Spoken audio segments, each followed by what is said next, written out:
In this video, I want us to play with some of the design tools and realize what all of these different tools do. So I have a draft here that's pretty messy. It's got a lot of odd things going on. So what I'm going to start doing is just clearing my draft. So I use this selector. This allows me to select a region. I come into my draft and I select the top left to the bottom right. And if I hit this clear or set region headle down button, I automatically clear all of the headles. So we have a bit of a blank canvas here. And what it also did, you'll see, is clear all of the treadling tie-up and threading information. Now, if we're designing for a shaft loom, this information might be pretty useful. But if not, we could also just close it and not look at it. What's interesting about designing with the shafts is that AutoCAD will automatically populate the shafts and the treadles based on what you're drawing in the drawdown or vice versa. So let me show you what I mean. We have three brushes here for working in the draft. We have set heddle up, set heddle down, and toggle heddle, which means that if I were to click something, it sets it up or down. It just toggles between. Now, let's say I want to do sort of a pointed draft. I could come in here and I could set my tie-ups and my treadling, however I like. Maybe I even just use this pen and draw a line. And you see how that populates throughout the draft. So what I can also do in the threading and the heddles is copy and paste. So I can copy this region. Oops, there we go. And I hit copy. And then maybe I select the region next to it. And I hit paste. And all of a sudden I've copied it all the way around. Now what I like to do the most here is just play. Play with the different kind of threadings, move it around, see what happens and see what kind of interesting things emerge. That's all good, except if you really want to make something that's well structured. So what I'll start doing now is showing how if we draw in the drawdown, we can update the rest of the draft. So I've selected this region here, and what I can do is fill it with any one of these patterns in my pattern library. And in a different video, we'll talk about how to add things to this pattern library. But let's say I'm just going to do a warp face twill. Okay, so I've got my twill set here. Now in draft mode, I just see whether the heddles are up and down. If I switch now into the visual view, I can see how the different materials that I've designed map onto that structure.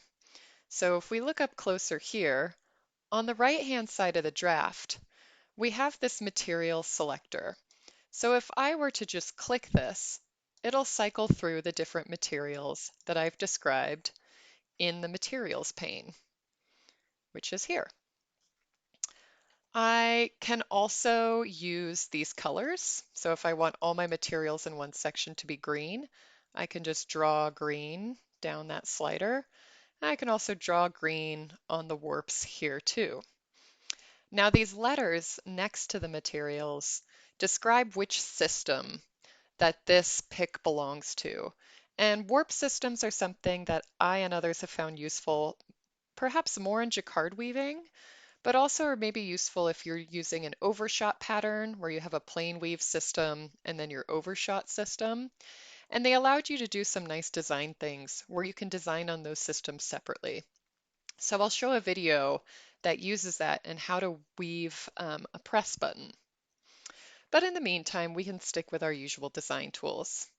So if I need to switch an interlacement, I can go ahead and toggle. And you'll see that it's switching here between over and under. And if I need to set a whole region of heddles down, I can just, clear out some regions here. But I can also use these materials here and draw directly on the draft and have it fill in the square. So if you're doing some kind of tartan or you want to just play around and see what happens, you can use that feature and it automatically kind of updates your materials bar on the side. So let's add a little more of that there and a little of that here. So I have this interesting plaid.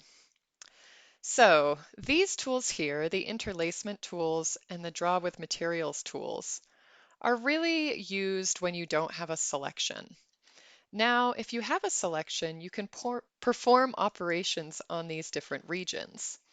So let's say I select our twill here in the center. If I click invert, it inverts that whole section, making it a weft-facing twill. I can clear it out by setting all the heddles up or setting all the heddles down. And let's say I do have a pattern in there. Let's say I'm going to go fill this region with a balance twill.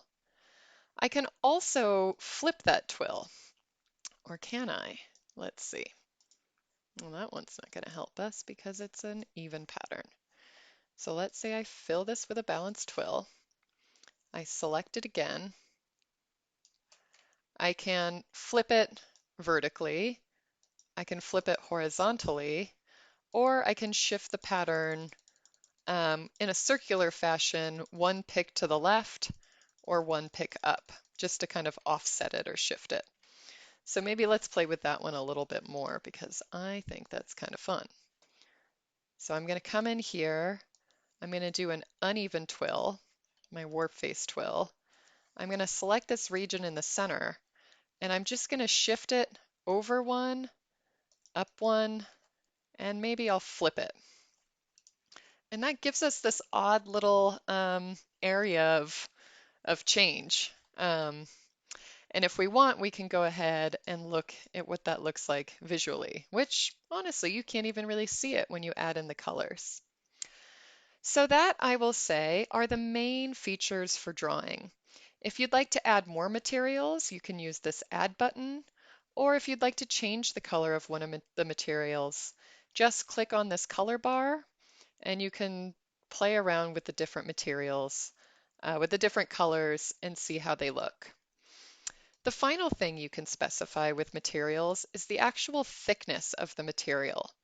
So if you come to this Edit button, you get more information about the material and you have a percent thickness. So 100% is the thickest and 0% is the thinnest. We hit enter and now we can see that our pink material is a little bit thicker and that renders on the draft as well.